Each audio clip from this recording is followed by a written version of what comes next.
Feliz sábado, hermano. Vamos a seguir entonces con nuestra temática como complemento a la escuela sabática sobre la formación de la Biblia. Así que los invito a que oremos antes de empezar. Bondadoso Señor que está en los cielos, santo sea tu nombre. Te damos gracias, Padre, por este día y pedimos tu bendición y entendimiento. Por Jesús. Amén.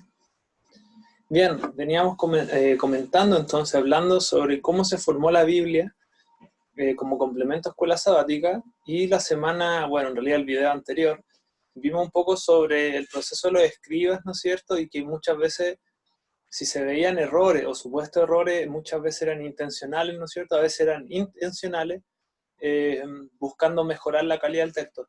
Hoy día vamos a ver sobre las variantes textuales, así que voy a compartir pantalla para que usted pueda ver entonces la presentación.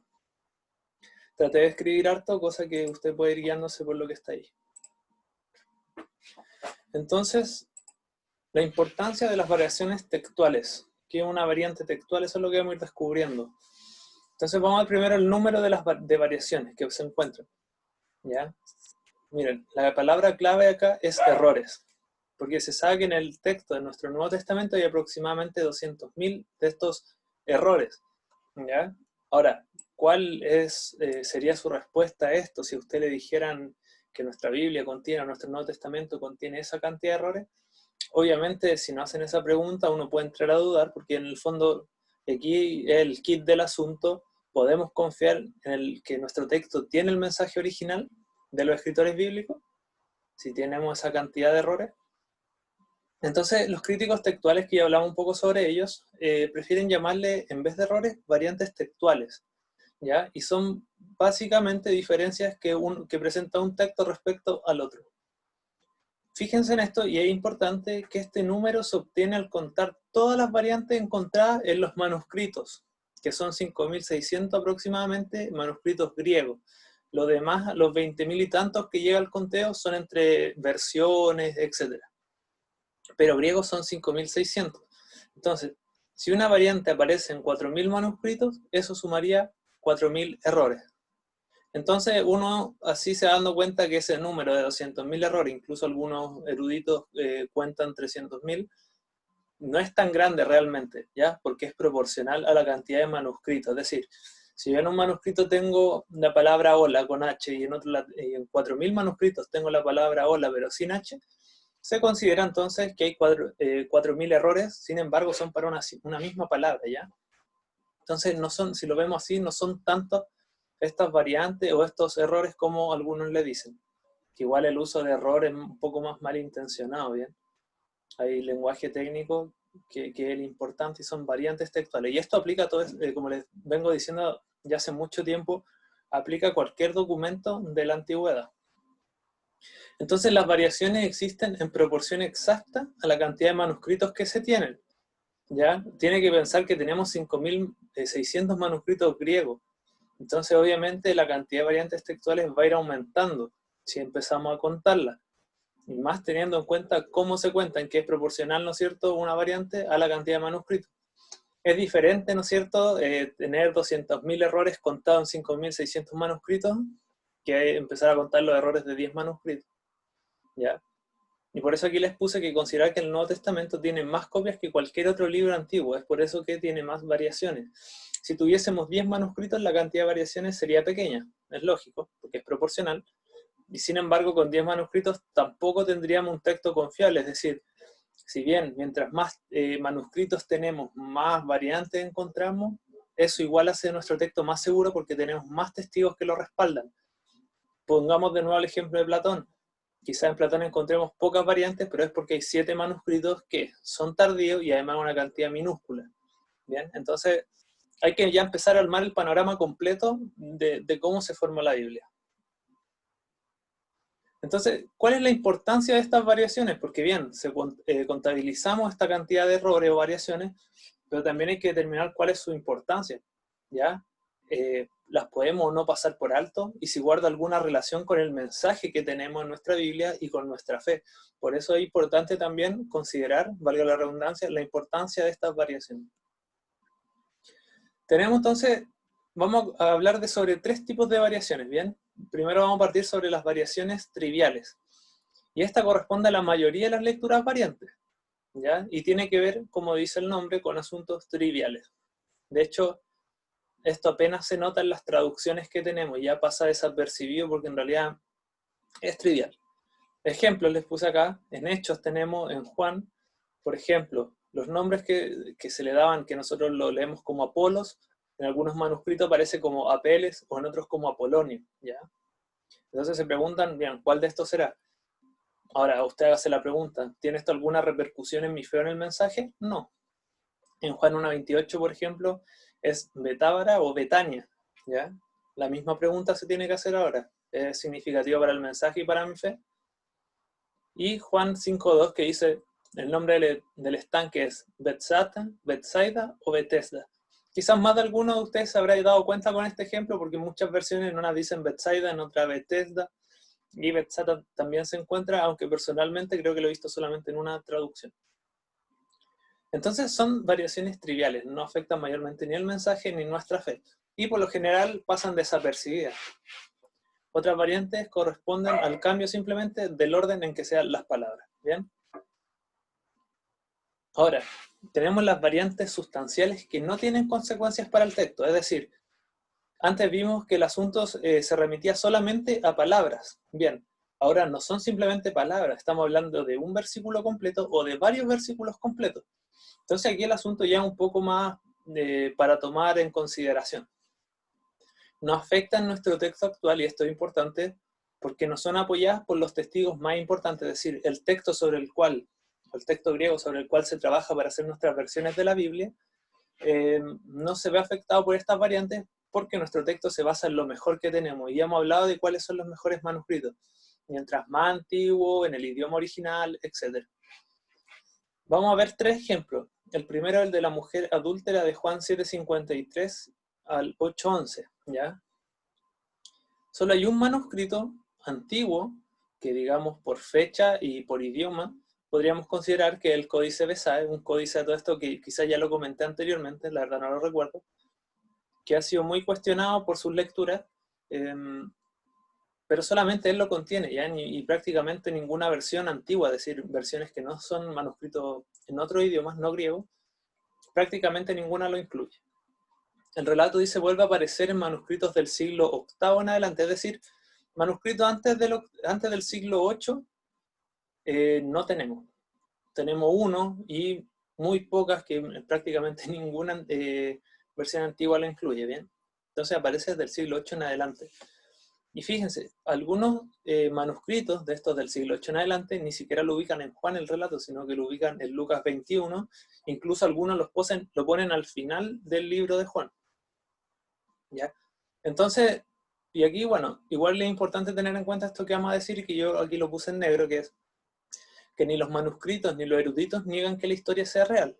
Entonces, nadie duda de que ese acontecimiento haya ocurrido, simplemente que hay problemas con la ubicación, y porque hay testigos, digamos, no tiene testigos antiguos que lo avalen, aparte del Códice Besae, que, como les dije, es un manuscrito bien dudoso. No dudoso por el contenido, sino por las lecturas que da. Incluso se piensa que era un relato de la iglesia primitiva y que se añadió posteriormente. ¿Bien? Aquí usted la pregunta que tiene que tener en cuenta es ¿cómo esto puede afectar mi fe? Otro ejemplo, Hechos 8:37. Fíjense, aquí puse en este cuadro la versión de donde saqué el versículo y lo que dice el versículo. La lectura variante es la siguiente. Es cuando dice, y respondiendo dijo, creo que Jesucristo es el Hijo de Dios. Esto se da en el contexto de Felipe, ¿no es cierto?, hablando con el eunuco, el etíope. Entonces dice que esta lectura aparece recién en manuscritos del siglo VI en adelante, y que en manuscritos anteriores no se encuentra esta lectura. Entonces, nuestros mejores testigos, porque nuestros mejores testigos son del siglo III al IV, no tienen este pasaje. Obviamente nuestro texto considera estos manuscritos más antiguos porque son mejores testigos, ¿ya? En comparación a uno del siglo VI, que usted dirá, ya, pero el siglo VI es un manuscrito temprano. Sí, es temprano, pero tenemos más temprano, y esos vendrían a ser mejores testigos. Entonces aparecen desde el siglo VI, y dice así, la Reina Valera del 60 sí lo incluye, y dice, y respondiendo dijo, creo que Jesucristo es el Hijo de Dios. La Nueva Traducción Viviente, o NTV, tiene al final de como nota en el margen de la página, bien, Dice, algunos manuscritos agregan el versículo 37 y dice, puedes, respondió Felipe, si crees con todo tu corazón.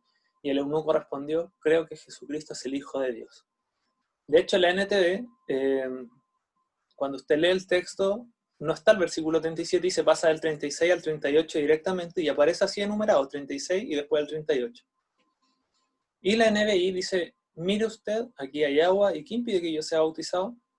Y la misma NBI entonces aclara también como nota al margen, dice bar de variación, bautizado, y lo pone entre preguntas, ¿no es cierto? Y pone, si cree usted de todo corazón, bien puede, le dijo Felipe. Creo que Jesucristo es el Hijo de Dios, contestó el hombre. Entonces la NBI reconoce que esta es una variante.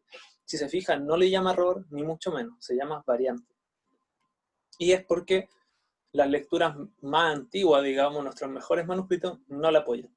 Sin embargo, se considera, y las Biblias modernas, y por lo general las Biblias de estudio hoy en día están aclarando eso ya. Se están dedicando a poner si son variantes o no. También el caso de Primera de Juan 5:7, que aquí se ha ocupado para justificar la Trinidad, sin embargo es un versículo bien dudoso. Dice, solo 2 manuscritos griegos poseen la lectura de este versículo, ¿ya? Es importante entender esto, 2 manuscritos griegos. Quiere decir que son en el idioma original, por lo tanto hay que considerarlo. Recuerda, el manuscrito más importante es el que es más temprano en fecha de composición y que está en griego principalmente. Después, si tenemos, por ejemplo, un manuscrito en griego del siglo V y tengo una versión, por ejemplo, en latín del siglo IV, voy a seguir prefiriendo este manuscrito griego del siglo V porque está en el idioma original. Entonces, 2 manuscritos griegos poseen su lectura, pero el problema es que son de los siglos XV al XVI, es decir, son muy tardíos. Estamos hablando de que en la fecha de composición hay casi 1500 años de diferencia. Bien, y ahí dice que otros 2 manuscritos que lo poseen en los márgenes, como nota al margen. Dice entonces, la versión Reina Valera 60, porque 3 son los que dan testimonio en el cielo, el Padre, el Verbo y el Espíritu Santo, y estos 3 son uno, ¿ya? Y abajo la NBI también lo incluye, pero es interesante el comentario que hace, dice, este pasaje no se encuentra en manuscritos posteriores de la Vulgata. Perdón, dice, se encuentra en manuscritos posteriores de la Vulgata, ¿ya? La Vulgata latina. Pero no está en ningún manuscrito griego anterior al siglo XVI. Ya, aquí hay un encuentro, principalmente porque en realidad ha sido un manuscrito bien controversial. Yo aquí, la NBI y lo que yo les comento son de estudios desfasados, ¿bien? Sí se sabe que ya entonces hay algunos manuscritos griegos que poseen su lectura, el problema es que son tardíos, ¿ya? Pero manuscritos griegos anteriores al siglo XVI no se encuentra. Y cuando aquí arriba les puse en el siglo XV al XVI es porque hay dudas respecto a uno de esos manuscritos sobre cuándo fecharlo. Entonces se maneja ese lapsus de tiempo. Espero que se haya entendido hasta ahí porque pareciera que hay una discrepancia en lo que yo les puse, ¿bien? Pero no. Dice entonces que no está ningún manuscrito griego anterior al siglo XVI. Y eso es verdad. Entonces, aquí volvemos a la pregunta. Y ya se dieron cuenta, por ejemplo, la historia de la mujer adúltera es una sección completa la que se pone en duda, y los demás eran versículos aislados pero completos, es decir, una parte considerable, no era simplemente una palabra. Ahora usted pregúntese, ¿esto tiene alguna repercusión en mi fe? Porque esa es la pregunta clave acá, ¿ya? Eso es lo práctico de esto, ir comprendiéndolo. Ahora, dijimos que hay variantes que son triviales, otras que son obviamente un poco más corpulentas, le voy a decir yo, en el sentido que son sustanciales, pero que tampoco influyen en el texto porque nuestro texto moderno descansa sobre mejor evidencia, por eso pueden ser descartadas, pero también hay otras variantes que sí tienen peso en el texto, y quizás si usted respondió a la pregunta de si tiene alguna implicancia en mi fe estas variaciones en las 2 anteriores y llegó a la respuesta que no, esta sí puede hacernos dudar, bien. Aunque en realidad no tanto, pero para mí por lo menos. Dice, este grupo entonces levanta dudas acerca del texto que tenemos, del texto griego actual que tenemos. El texto griego que tenemos en el fondo es el texto en base a todos los manuscritos que se tienen. Se ha tratado entonces de formar el texto original, tal cual salió de la pluma del autor. Bien, pero es justo estas variantes empiezan a causar dudas sobre lo que nosotros tenemos. Y una de estas es la de Marcos 16, del 9 al 20. Aquí hay que considerar que hay evidencia en contra y a favor, y es el gran problema, que hay evidencia en contra de esta sección, pero también hay evidencia a favor. Entonces, por eso se levanta dudas, ¿bien? Que hace interrogante. Entonces, la evidencia en contra es el manuscrito vaticano y sinaítico, y ya hemos hablado de ello. Son dos manuscritos del siglo IV que son muy importantes, ¿bien? De hecho, son la base de nuestro texto griego actual. La copia más antigua que se tiene de la Vulgata Latina también va en contra de este texto, de esta porción de la Biblia, y hay otras versiones, es decir, que no están en griego, sino que son traducciones, que tampoco la apoyan, ¿bien? Entonces tenemos el problema de que tenemos los dos grandes pesos pesados de nuestra evidencia textual que están en contra de añadir esta parte. En cambio, la evidencia a favor dice que hay otros manuscritos como el alejandrino, el efraími y el besae, que son tres unciales de entre el siglo IV al V, que son importantes, que también son, tienen influencia en nuestro texto griego actual. Unciales tardíos y minúsculos tardíos también incluyen esta sección. Incluso el padre de iglesia, que era Ireneo de Lyon, que es un padre de iglesia del siglo II. Los padres de iglesia, recuerden, son la generación posterior a los discípulos, ¿bien? Fueron, digamos, los que continuaron la labor de los discípulos de la iglesia, y prácticamente con ello empieza a tomar cuerpo ya la iglesia institucionalizada. Bueno, este padre de iglesia muestra la existencia también de estos versículos, de esta sección de Marcos, incluso con la creencia de que Marcos era su autor. Entonces, bien, tenemos algunos manuscritos del siglo IV al V importantes que lo apoyan, pero también tenemos un testimonio muy cercano del siglo II, bien, que lo apoya. Igual es de considerar, ya Ireneo de Lyon, si bien no nos dejó manuscritos bíblicos, por decirlo de alguna forma, sí nos habla de esta sección. Por lo tanto, hay que considerar también lo que él opinaba respecto a eso. No vamos a entrar en ese detalle porque en realidad si uno tomara a los padres de iglesia con todo lo que ellos citaban al Nuevo Testamento, si nosotros no tuviéramos manuscritos del Nuevo Testamento, podríamos hacer una reconstrucción del texto sustancial, ¿bien? Porque lo citaron mucho. Entonces prácticamente podríamos rearmar el Nuevo Testamento con ellos. Entonces, ¿qué hacemos con la evidencia negativa de estos unciales más importantes? Ojo, claro, porque los más importantes, el Vaticano y el Sinaítico, no lo apoyan. Entonces, como ellos son los de más autoridad, uno se pregunta, bueno, si no lo apoyan, ¿qué hacemos con eso? Algunos dicen que quizás le arrancaron las páginas, ¿no es cierto?, esos unciales justo donde está esta sección. Pero en realidad pregúntese, ¿dice alguna mentira esta sección de Marcos, del 9 al 20? Porque, ojo, aquí no solamente se trata ya del manuscrito, aquí voy a entrar un poco más en detalle, sino que incluso podríamos decir, la forma de escritura no se corresponde a lo que se ve en el resto del Evangelio de Marcos. ¿Ya? Entonces eso le hace dudar a los críticos textuales. Sin embargo, lo que dice, al igual que la mujer adúltera, no tiene nada de mentira. Es decir, no dudamos de que lo que se relata ahí haya sido real, ni mucho menos. Solamente que este texto nos deja en duda y hay que ser honesto con esa duda. No sabemos todavía muy bien.